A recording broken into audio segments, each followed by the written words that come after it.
గారు చెప్పిన దాంట్లో వేరే అంశం కాదు, ఆంధ్రప్రదేశ్ కోసం చెప్తున్నారు ఆయన, ఏదో పార్టీల స్వలబ్ధి కోసం కాదు కదా. ఒత్తిడి తీసుకురాకపోతే ఎవరో కూడా వినరు. మేము కూడా అదే చెప్తున్నాం, ఆంధ్రప్రదేశ్ గురించే చెప్తున్నాము. భారతీయ జనతా పార్టీ ఎన్డీఏ ప్రభుత్వం, కేంద్రంలో ఎన్డీఏ ప్రభుత్వము, ఇక్కడ ఆంధ్రప్రదేశ్ అభివృద్ధికి కట్టుబడి ఉన్నాం కాబట్టి మాకు ఎటువంటి వేరే రకంగా ఆంధ్రప్రదేశ్ కి చేయకూడదనేది ఆ రోజు లేదు, నిన్న లేదు, ఈ రోజు లేదు, రేపు అంతకంటే రాను కూడా రాదు.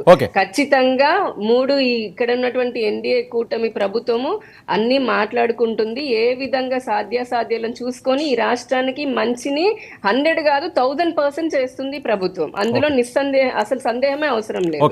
దానికి 100% కేంద్ర ప్రభుత్వం సపోర్ట్ ఇస్తుంది. ఓకే పట్టాభి గారు, ఎంత అభిమానం ఉన్నప్పటికీ, ఎంత అభిమానం అన్నా సరే, ఓకే మోదీ గారి మీదో ఇంకొకరి మీదో మీకు కానీ లేకపోతే పవన్ కళ్యాణ్ గారికో చంద్రబాబు నాయుడుకో ఉండొచ్చు, కానీ రాష్ట్రం కోసం ఇది సరైన సమయం, ప్రత్యేక హోదా అనే అంశం అన్నది ప్రతి ఒక్కరు కోరుకుంటుంది. దానికి వస్తే ఏ రకమైన బెనిఫిట్స్ ఉంటాయని ఎన్నోసార్లు మనం చర్చించుకున్నాం. గఫూర్ గారు కూడా ఇప్పుడు చెప్పారు, బడా పరిశ్రమలు ఇవన్నీ రావాలంటే ఆ హోదా అన్నది ఖచ్చితంగా ఉండి తీరాలని. ఓకే అప్పుడు ప్యాకేజ్ అన్నారు, కానీ ఇప్పుడు పరిస్థితి వేరు. అంతకంటే అధ్వానంగా 2024కి ఆంధ్రప్రదేశ్ వెళ్ళిపోయిందని చెప్పి మీరే లెక్కలు చూపిస్తున్నారు. ఇంత దారుణమైన పరిస్థితులు ఉన్నదని. ఇలాంటి టైంలో ఖచ్చితంగా హోదా అనే అంశం రావాలి. అక్కడ నితీష్ గారు డిమాండ్ చేస్తున్నారు. మీరు మీన్స్ జనసేన, మీరు అందులో భాగంగా ఉన్నారు కాబట్టి ఎటువంటి మోమాటాలకి పోకుండా దీని మీద పట్టు పెడితే అది వర్కౌట్ అయ్యే పరిస్థితిలోనే ఇప్పుడు ఉంది సిచ్యువేషన్ అని. వర్మ గారు, ఇక్కడ మీరు అదేవిధంగా ఈ డిబేట్ చూస్తున్నటువంటి ప్రజలందరూ ఒక విషయం అర్థం చేస్తారు. అదేంటంటే మేము భారతీయ జనతా పార్టీతో గుర్తుపెట్టుకోవడానికి గల ప్రధాన కారణం ఏంటంటే రాష్ట్రానికి మంచి జరుగుతుంది, రేపు కేంద్రంలో రాష్ట్రంలో ఎన్డీఏ ప్రభుత్వాలు ఏర్పడితే రాష్ట్రానికి మేలు జరుగుతుంది, మన బిడ్డల భవిష్యత్తు బాగుపడుతుందన్న ఒక ఆలోచనతోనే చంద్రబాబు నాయుడు గారు కానీ పవన్ కళ్యాణ్ గారు కానీ భారతీయ జనతా పార్టీతో పొత్తు పెట్టుకుంటూ ఎన్డీఏ కూటమిలో చేరడం జరిగింది. సో ఆ ఉద్దేశంతో మేము పార్టీతో చేతులు కలిపినప్పుడు రాష్ట్రానికి నష్టం జరిగేటటువంటి పరిస్థితి ఏ రోజు కూడా ఉత్పన్నం కాదు.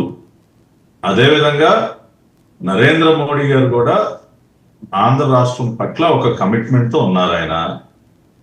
ఆయన ప్రమాణ స్వీకారానికి వచ్చిన సందర్భంలో కానీ లేదంటే దానికి ముందు కానీ ఎన్నికల ప్రచారంలో కానీ ఆయన గట్టిగా ఈ విషయాన్ని ప్రస్తావించారు. మిగతా దేశంలో ఉన్నటువంటి మిగతా ఏ రాష్ట్రంతో పోల్చినా కూడా తీసిపోని విధంగా సరి సమానంగానే మన రాష్ట్రానికి కూడా మేలు జరుగుతుంది. ఆ విషయంలో ఎక్కడా కూడా రాజీ పడేటటువంటి పరిస్థితి ఉండదు.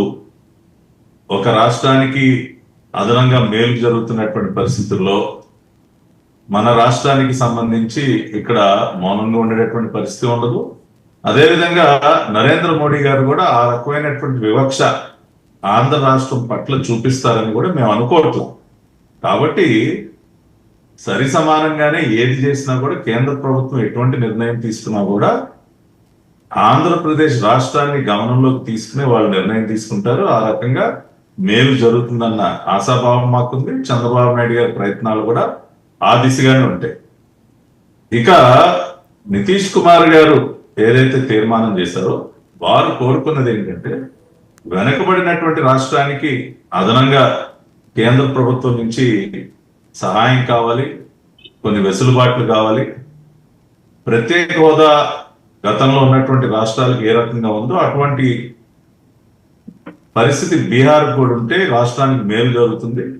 ఆ రకంగా అది ఏ ఫారంలో అంటే అది ప్రత్యేక హోదా పేరుతో ఇస్తారా లేదంటే ఇంకొక పేరుతో దాన్ని ఇస్తారా, మా రాష్ట్రానికి అదనంగా మేలు జరగాలని ఆయన కోరుకున్నారు. కాబట్టి ఖచ్చితంగా కేంద్ర ప్రభుత్వం ఆ దిశగా మన నరేంద్ర మోడీ గారు ఆలోచన చేస్తారు.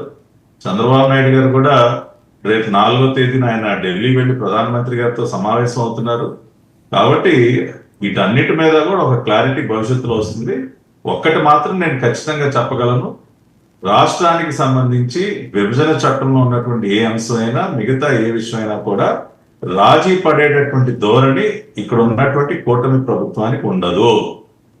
ఇన్క్లూడింగ్ రాష్ట్ర బీజేపీతో కలుపుకొని, అది పురంధరేశ్వర్ గారైనా పవన్ కళ్యాణ్ గారైనా చంద్రబాబు నాయుడు గారైనా వాళ్ళ సాయశక్తుల రాష్ట్రానికి అదనంగా ఏ విధంగా మేలు జరగాలన్న ధోరణిలోనే ఉంటారు కానీ రాజీ పడేటటువంటి ధోరణిలో ఉండరు. ప్రధానమంత్రి గారు, అమిత్ షా గారు, మిగతా కేంద్ర కేబినెట్ మంత్రివర్గం అంతా కూడా ఆంధ్ర రాష్ట్రం పట్ల ఆ సానుకూలత చూపిస్తారు. ఎందుకంటే ఇవాళ ఢిల్లీలో ఎన్డీఏ ప్రభుత్వం ఏర్పడటానికి రాష్ట్రానికి మన రాష్ట్ర ప్రజలు ఇచ్చినటువంటి బలం ఏదైతే ఉందో అది చాలా కీలకంగా మారింది. అది ప్రధానమంత్రి గారు కూడా ఆ విషయంగా కృతజ్ఞతలు కూడా తెలియజేశారు ఆంధ్ర రాష్ట్ర ప్రజలకి. మీరు నాకు అదనపు బలాన్ని ఇచ్చారు ఢిల్లీలో, ఎన్డీఏ ప్రభుత్వం సుస్థిరంగా 5 ఏళ్లు పరిపాలన చేయడానికి కావాల్సినటువంటి అదనపు బలం నాకు ఆంధ్ర రాష్ట్రం అందించింది, తెలుగు ప్రజలు అందించారని చెప్పి ఆయన కూడా ఆ రోజున బహిరంగంగా అన్నారు సెంట్రల్ హాల్లో మాట్లాడుతూ. కాబట్టి ఆ విషయంగా ఎవ్వరూ ఎటువంటి ఆందోళన చెందాల్సిన అవసరం లేదు. రాష్ట్రానికి అంతా కూడా మంచి జరుగుతుంది. ఓకే, శివశంకర్ గారు. వర్మ గారు చెప్పండి. సార్, చూస్తున్నాం చాలా అనుమానాలు ఉన్నాయి ఏ రకంగా కేంద్రం చేస్తుందో. ఎందుకంటే గత 10 సంవత్సరాల నుంచి కూడా కేంద్రం మీద చాలా రకాలుగా చాలామంది మాట్లాడే పరిస్థితి. ఏవి చేయలేదు, చేతులు దులుపుకున్నారు, ఏదో వినోదం చూశారు, దిక్కులేని రాష్ట్రం కింద వదిలేశారని చాలా మాట్లాడే పరిస్థితి. కానీ ఇప్పుడు ఆ పరిస్థితుల్లో లేదు. ఈసారి బలంగా ఉన్నారు. పవన్ కళ్యాణ్ గారు మోదీ గారికి చాలా దగ్గర అయ్యారు.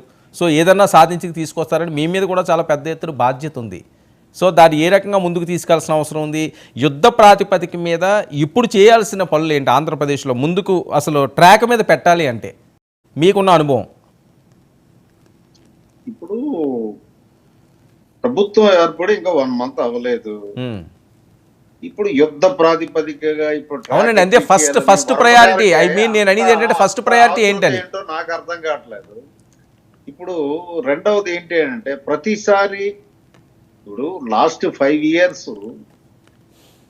పెద్దల గఫూర్ గారు అంటే నాకు చాలా గౌరవం, కానీ కొన్ని బీజేపీ మీద వ్యతిరేక ధోరణితో కొన్ని ఇబ్బంది పెట్టడానికి మాట్లాడడం తగదండి. లాస్ట్ 5 years జగన్మోహన్ రెడ్డిని ఏ రోజైనా అడిగారా ఈ రాష్ట్రం ఎందుకయ్యా ఇలా నాశనం చేస్తున్నారని? వీళ్ళు కానీ వీళ్ళ పార్టీ నాయకులు కానీ ఎవరైనా అంటే ఆయన నాశనం చేస్తే అసలు ఎక్కడ దేశంలో ఫస్ట్ వాయిస్ నా ఊహ తెలిసి నుంచి కమ్యూనిస్టులే రైజ్ చేసేవారు. ఏ సంస్కరణ మీద అయినా సరే, దేని మీద అయినా సరే. ఈరోజు why they became muted and dumped people. ఇప్పుడు నితీష్ కుమార్ గారు ఒక ఎజెండా తీర్మానం ఆమోదించారు. ఏం ఆమోదించారు? ప్రత్యేక హోదా అన్నారా? ప్రత్యేక హోదా లేదంటే ఏ ఫారంలోనైనా నా రాష్ట్రానికి సాయం చెయ్యాలి. అది ఆ చివరి బొక్కలు తీసేశారండి. తీసేసి కన్వీనియంట్ గా ప్రత్యేక హోదా అడుగుతున్నారు నితీష్, మీరెందుకు అనట్లేదు అని మొదలెట్టారు.